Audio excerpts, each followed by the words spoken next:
studies in our country. Please join me in welcoming Professor Dr. Shahiduzzaman, a distinguished academic, former head of the Department International Relationships at the University of Dhaka, a prominent voice in regional geopolitics. Can we have a round of applause? Thank you. Organizer of the seminar, my esteemed Fauzian Senior Major Dr. Haider Bhai, Shadman, distinguished members of the audience.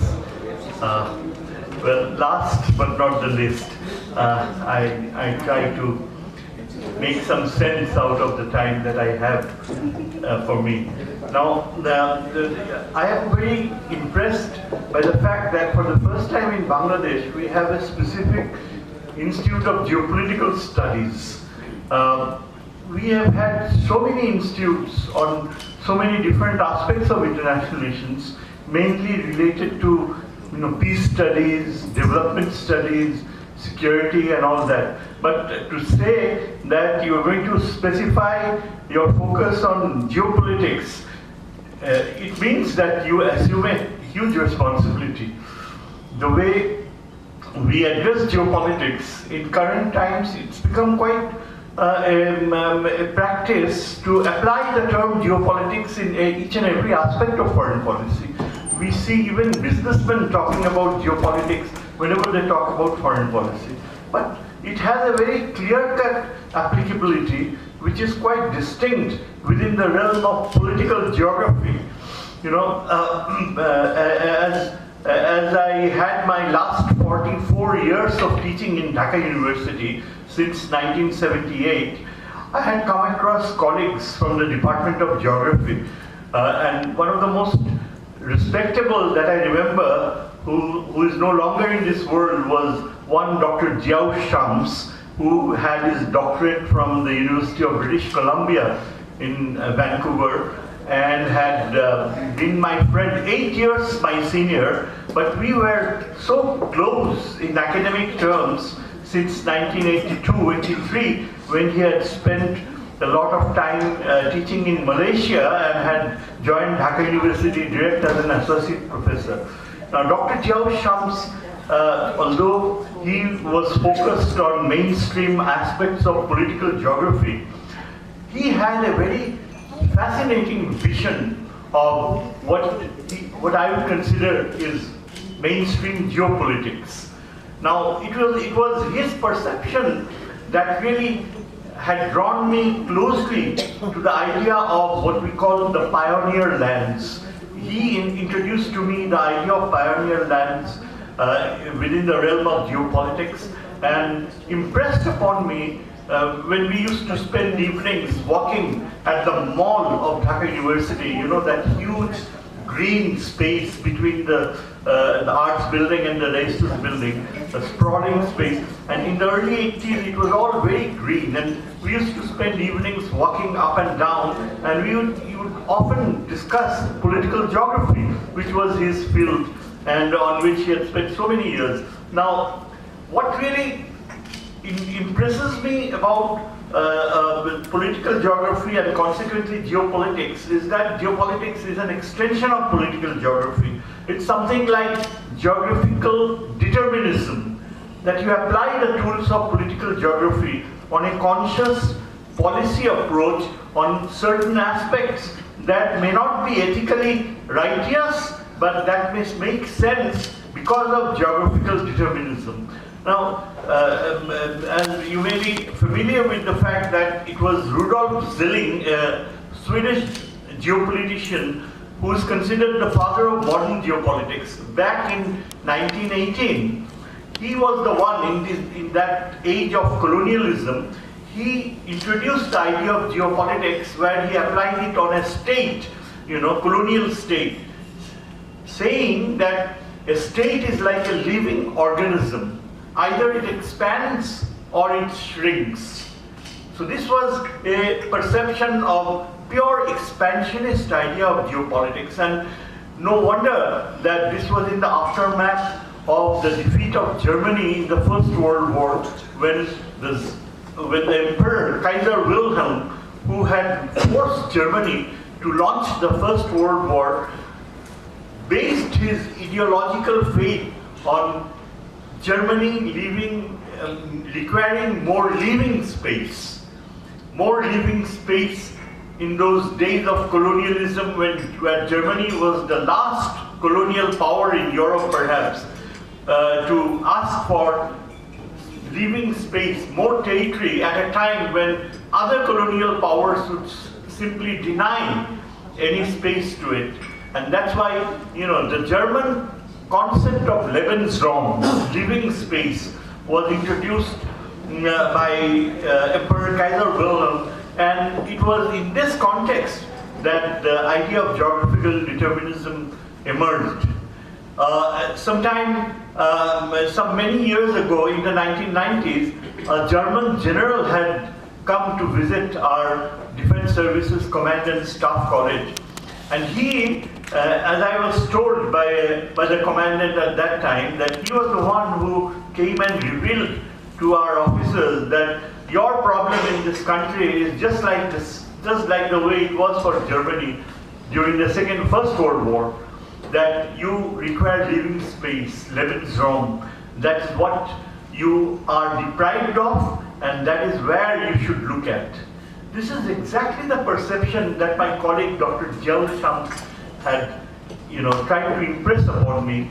At that time I was simply one of those young scholars returned from the University of Pennsylvania in Philadelphia, and had tried to focus more on theories of international relations. Suddenly I realized that he asked me to look at the history of the state formation of Bangladesh, or the way we achieved Pakistan in 1947. There was so much of denial of lands, so much of conspiracies, so much unfortunate events that really forced us to acquire a piece of land which was, as Jinnah had called it, it was East Pakistan, the north-eastern East Pakistan. We lost so much.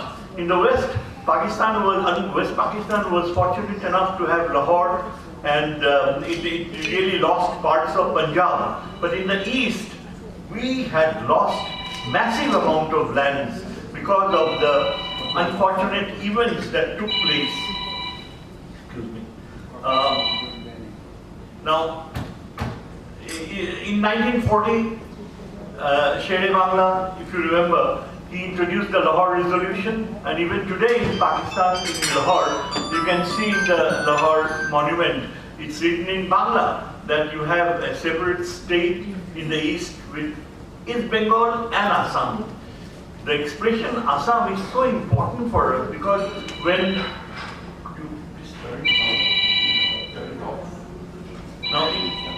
in 1940, Sher-e Bangla introduced the Lahore Resolution for the creation of two states, the two nations theory.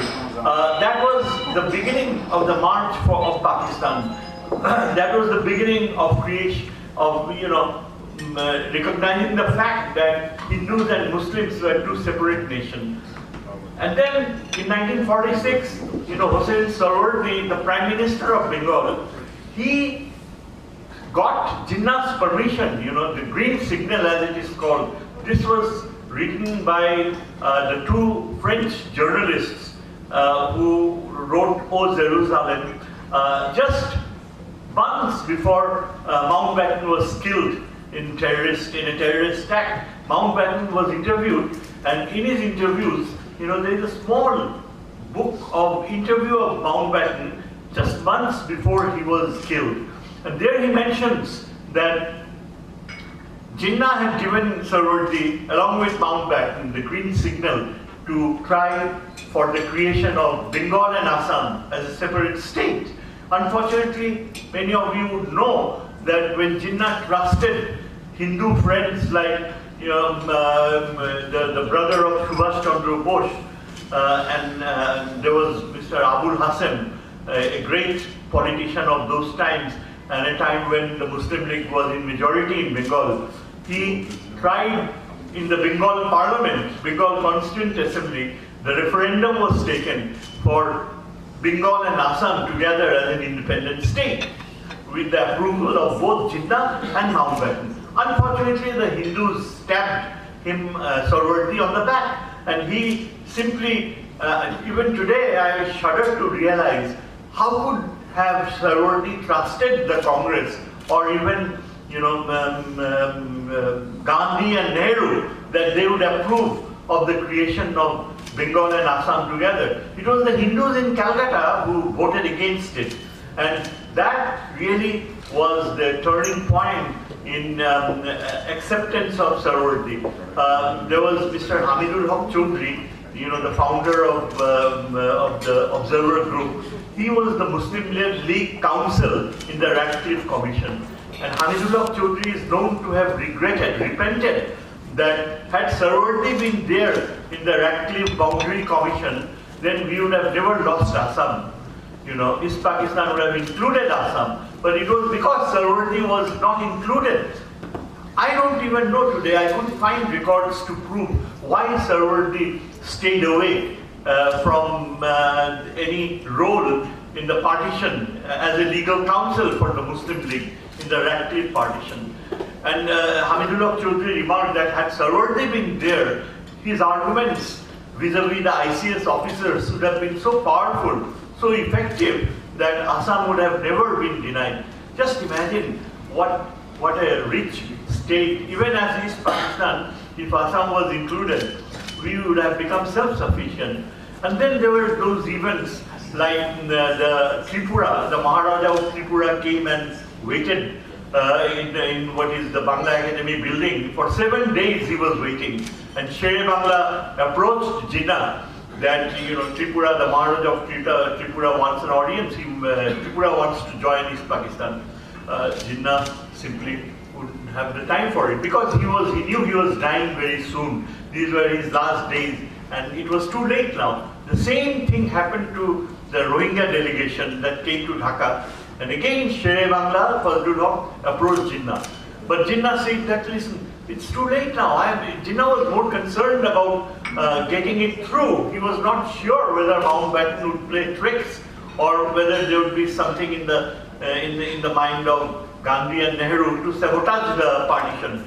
So, and at that time, General Aung San, the father of Suki, Aung San went and met Jinnah and assured him that the Rohingyas will be safe under this new Burmese regime, that they will have equal rights. And he even showed one Mr. Abdul Razak, a Rohingya who was General Aung San's right-hand man and had participated in making the Burman constitution. And Jinnah felt reassured and told Shere Bangla Fazlul Haq that don't worry about the Rohingyas. I have received the assurance from General Aung San that we will, the Rohingyas will enjoy full citizenship. Unfortunately, you all know that he was killed, and then when the Burmese military came, the Rohingyas simply lost their status as citizens in Burma. But then, what I'm trying to say is Bangladesh is perhaps the most unique country that came out of Pakistan in 1971 and found itself in a territorial status that is incomparable anywhere in the world. You cannot find a country with such a huge population and yet such a territorial size, which happened just because of the accidents of history. If we had at that time Sarwardi to fight it out in the Radcliffe Commission, if we had the Shere Bangla, who was such a powerful politician, just imagine in his earlier years of life, he was the secretary of the All India Congress, and you know who was his private secretary? None other than Jawaharlal Nehru. Yep. Jawaharlal Nehru, you can imagine the seniority and status of Shere Bangla, how important. And yet he failed. He made certain choices during the time of Bengal politics and somehow fell in bad grace of Jinnah. And Jinnah wouldn't have anything of him trying to create a larger East Pakistan. So what we see today, when we talk of a Center for Geopolitics over here, we are in a situation where we should consider how it might sound odd, how my friend who had introduced the idea of pioneer lands, he had tried to impress upon me that look, it's the entire Northeast India, the Arakan region of Burma. These are the pioneer lands of Bengal. These are extensions, territorial extensions, that this is simply as legitimate as the American expansion in the West in the 18th century, that America legitimized even taking parts of Mexico to create the United States of America. The white people took away so much land, and yet here we are, we Bengalis, absolutely, stuffed into such a small piece, and unfortunately the population still goes on expanding, and it will be a nightmare for us if we don't think of expansion. Now here I am talking about the idea of expansion in the midst of Bangladesh's, very confusing political realities, where if you consider, for example, since 1971, after we broke off from Pakistan, Ziaur Rahman, Sheikh Mujib's period was a mishap. He lost his life for obvious reasons. And then came Ziaur Rahman, who was unfortunately assassinated. Zia, who I used to brief personally, I was one of the three, and I was a young person at that time. We used to spend hours, especially me, with him in Bongo Bhavan, in his armed forces headquarters in the evenings, when he was involved in the Al-Quds committee, trying to mediate between Iran and Iraq. When we would sit down with him, he would very often, receive the red phone. His military secretary would come and say, "Sir, President Ziaul Haq is on the other side." So he would ask us to leave, and he would talk for 20-30 minutes with President Ziaul Haq, just before they would go to Tehran or Baghdad. Zia had certain very specific plans in mind. He even used to think of, I would hesitate to say that it was during his time that we specifically, successfully, indirectly gave Bangladesh, gave the support to ULFA. And the ULFA people lived in the fringe border areas of Bangladesh. And it was because of that policy that Zia followed that he believed that eventually Assam, the people of Assam, Ahomiyas, would treat us as brothers and would revive the idea of a very specific type of relationship where Assam will become an extension, a territorial depth for Bangladesh. He had such ideas in his mind. When we used to brief him, he would take time off to say certain things about how he dreamt of a future Bangladesh. Unfortunately, if you look at the history again, he was killed in a most unceremonious manner. If he had been alive, even the Americans, the American ambassador here, I was in a reception, and he was telling us that if Zia was alive, we would have thought of converting Bangladesh as an Israel in South Asia. That was the extent of respect that even the Americans had for President Ziaur Rahman. He was an internationalist. He used to believe that he could resolve the Iran-Iraq war. Anyway, when he died, and then eventually when Ershad came, it was mishap in terms of foreign policy. He just tried to legitimize his rule by appeasing India, and it was a disaster. And then eventually Begum Zia, and then finally, Hasina's rule. For 16 years, she simply killed the sovereignty of Bangladesh.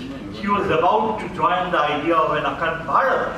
I very often say that we can never allow Awami League to be an active party again, because not only was it fascist, but if you consider Hasina, during the last hours of her, flying away to India, she openly had asked the Indian army to intervene. That was what the army chief had mentioned. What would it mean? It would mean that we would have become, had it been one more year, we would have become a vassal state of India. Indian military would have permanently placed itself here. It was just divine blessing that the students' uprising took place. And I would again insist that it was the students' uprising. It had nothing to do with BNP or those others who tried to take credit. This students' uprising led to what we have seen, that the country was saved. And yet today, we still have a reality in Bangladesh where amazingly people in military positions still somehow, so many of them believe in close ties with India, insist on taking orders from India. This is where we have failed. This is where, if Zia was alive, Bangladesh would have been totally different. The military structure would have been different. I tend to believe that had Zia been alive, if we had 15 years of President Zia, perhaps we would have secured Arakan to ourselves, because the military had real professional training, and we were pursuing a policy of equal distancing from India. So what do we have today? When you look at the geopolitical realities in Bangladesh today, I think, I hate to say this, but however much we try to believe in the idea that our boundaries are the final boundaries, they need not be the final boundaries. They need not be the same. That's where geopolitics, the study of geopolitics would make sense. You know, in political geography, we look at all the problems relating to the limitations of states, like, you know, landlocked states, states which are inconveniently bordered, the studies of boundaries and frontiers. But in geographical determinism that we have, we need to consider, as the German general had said in the early 90s in our staff college, that we have to turn towards Lebensraum. Now, can we do so rationally? Can we think so rationally? I had tended to believe that India has been created in a most unfair way. The way Nehru got away with the acquiring lands, especially the Northeast, it had been absolutely unfair to the people of the Northeast. Even today, you know, if the Indian Army removes its several lakhs of military power from the Northeast would, you know, go for freedom any moment. And now we have a golden opportunity where we have China on our north. It has reached Doklam. China has never given up its claims on the Arunachal Pradesh part of it, and its vision of, you know, reaching southwards from Doklam, which is hardly about 130 kilometers away from our northern borders. On the other hand, if you listen to Indian retired generals in their private televisions, I listen to them, and, you know, there are times when my blood boils in anger. These Brahminic generals, you know, there I can name a few of them, retired, especially Lieutenant General Shankar, who teaches after retirement at the IIT in Madras, and then there's Major General Narayanan, Major General Bakshi, and a whole score of them. This is the new school of thought in India, retired generals and then civilian strategists who have this empire concept of Bengal. When Hasina came early in power, we were still respected by India as a sovereign country. But during the last 5 or 6 years of Hasina's rule, she gave away so much that India started believing that Bangladesh is an extension of India, that Bangladesh has to separate all its close links with China, and it become. But I had followed it very closely. You know, I had seen it with my own eyes, how in the last few years of Hasina especially, so many secret treaties were signed that India has the guts to tell us now through its media that we should not have a base in Lal Bagherhat, we should not be close to China, we should not have even defense ties with Pakistan, we should not have close military ties with Turkey. But these are areas in which we have to turn to, because we have lost 16 years of, you know, our belief, our faith in ourselves as a martial power. I had a colleague who retired at the University of State University of California in Fullerton. He was my colleague in the department. He had read in the Commonwealth Library in Britain, there are names of hundreds and thousands of Bengali Muslims who had given away their lives in 1857, who died. You know, Bahadur Shah Zafar was, you know, released by the Bengal cavalry and mostly Muslims, Bengali Muslims and non-Bengali Muslims too were there who marched. Bengalis died in thousands in 1857. And then before that, when we had the Sultanate of Bengal, which I always emphasize that when we look at our history, we should look at it in terms of Bengali Muslims. Our history begins not from 3,000 years ago, as the liberals would like us to believe, as the secularists would like us to believe, and Mujib and his Awami League would like us to believe. I consider that we are a separate nation, a nation of Muslim Bengalis who really created Islam in this part of the world after Ikhtiaruddin Muhammad Bakhtiar Khilji's conquest. And the Sultanate of Bengal lasted for 250 years. And this Sultanate went as far as Nepal. It went as far as parts of Uttar Pradesh, and in the east, it covered good areas of Myanmar, including the entire Arakan. And we know certain names. Sultan Shamsuddin Ilyas Shah, who had worked so much, was the father of the Bengali language, in fact. Nobody talks about it in Kolkata. We had Ghyasuddin Azam Shah, whose grave lies somewhere in Sonargaon, uncared. He ruled Bengal, the entire Sultanate of Bengal, Bihar, for almost 50 years. All of our history as Bengali Muslims are totally wiped out in the last years of the Mujib rule and Hasina rule. And if you look at the Calcasians writing Indian history, Bengal's history, all the heroes who fought against the British rule are all Hindus. There is no mention of Titurir, there is no mention of Haji Shariatullah, there is no mention of those hundreds and thousands who laid down their life in the Sepoy Mutiny. If you watch movies on 1857, it's always a Hindu hero. There is no mention of any Muslim. So what are we doing trying to look very friendly with India, or what are we doing trying to be Bengali before being a Muslim first? I insist that we have to focus in the future years on, as my friend Dr. Jiao Shams had said, and I always remember him very fondly, that we have to look at ourselves as a country which needs pioneer lands more than any other country in the world. No other country is deprived so badly, denied so badly. Look at Central Asia, huge masses of lands, Australia, and then the rest of the West in Africa. But we are a nation of almost like 20 crore people squeezed in 55,000 square miles of territory, and feeling so complacent, so content. In 16 years of this army regime, we had never thought of trying to acquire that martial instinct.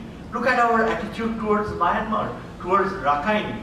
The Arakanese have forced, the Rakhines have forced 11 million people to come and take away our land, our very valuable, rare land. And we haven't done anything to contemplate the idea of having at least an access to Arakan. Whenever some effort is made, it is being sabotaged. And our armed forces have been made to be so inward-looking in the last 15, 16 years. Our armed forces have been denied the idea of believing in expansion. But when you look at a poor Bengali, I have seen cab drivers, I have been seen rickshawalas from Chittagong who would give me a ride and even tell me that, sir, give us sticks. We don't need guns. Give us sticks and we are several lakhs. We can march into Arakan. We are not afraid.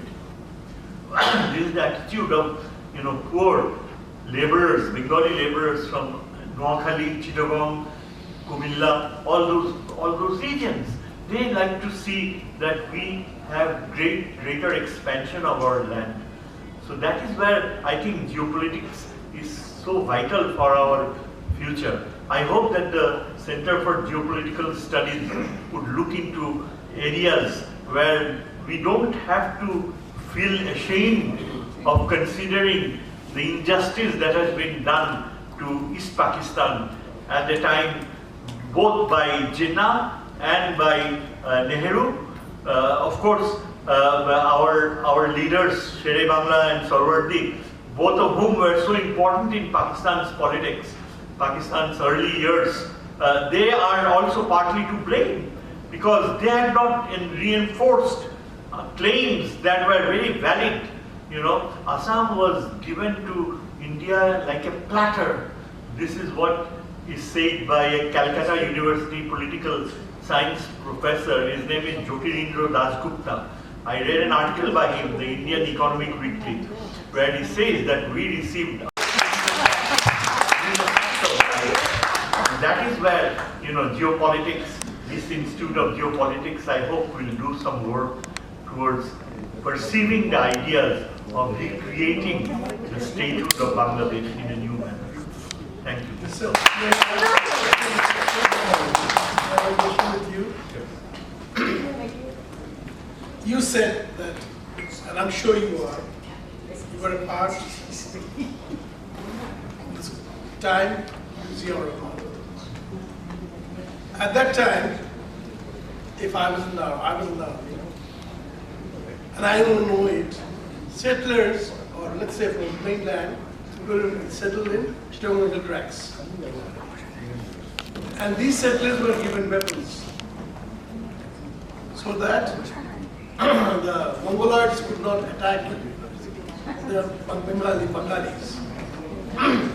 At the same time, during the same time, in 1977, the Myanmarese government attacked the Rohingyas for the first time, not the first time, and sent them to Bangladesh.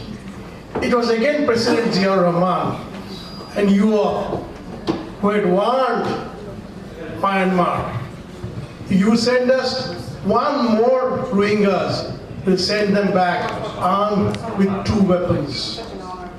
Why don't we do that again, ROCOs and ARSAs? We don't have to go into a physical fight ourselves. It's all done through the proxy wars these days. And I come from a place called Sylhet. Through referendum we came.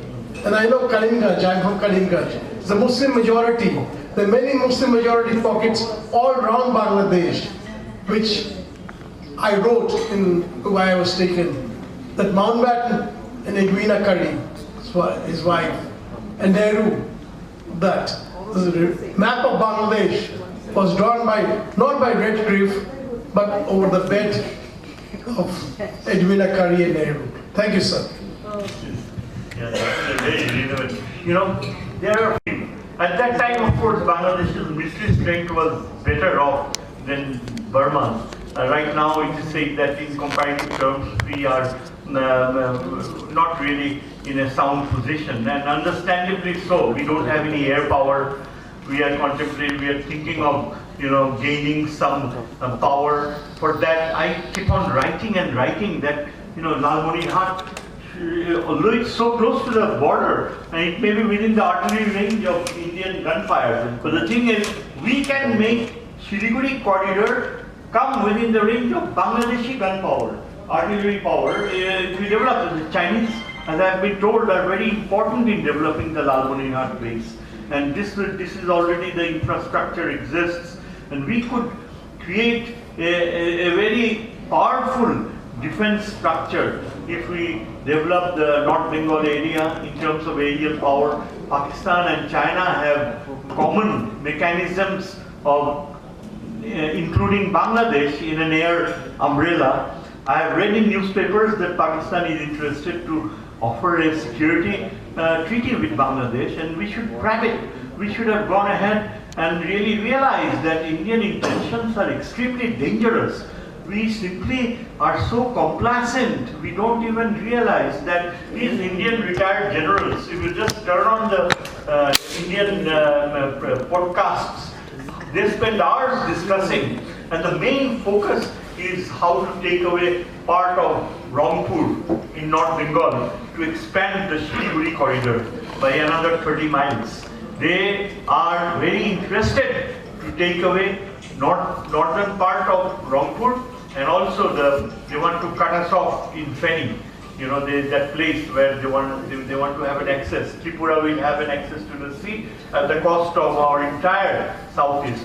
We don't know how to acquire the 900 acres of land which have been given away to India in Feni, which is extremely sensitive. Thank God that Bangladesh government is now taking a stand on it, and we will acquire these lands. But as I say, that Ziaur Rahman had his vision for developing a very martial military power capability. In front of us, he even scolded the Air Force chief. I still remember Air Marshal Sadruddin. And you know, you can't even fly your planes, you don't even think of acquiring new planes. What am I going to do? How many sites do you expect me to look at? There are so many occasions where Zia expressed his frustration on the fact that this Awami League has always taken us back, and even today there are journalists who talk about retrieving the Awami League back into politics. They don't even realize that if the Nazi party was banned for Nazism, then the Awami League must be banned as a party for fascism. It is the party which is responsible. It's not just individuals. There are so many, television personalities, powerful media people who keep on insisting on letting Awami League come into the electoral process in the next elections. That will be disastrous for national security. That will mean that we have very little faith in the fact that the RSS claims to create Akhand Bharat. If we don't realize Indian ambitions, Indian ideology and the RSS ideology, and if we don't stop this fascist party, which ultimately wants to integrate Bangladesh with India, if we don't realize this, then we are doomed forever. So this is where we have to work on and make sure that we make the correct choices.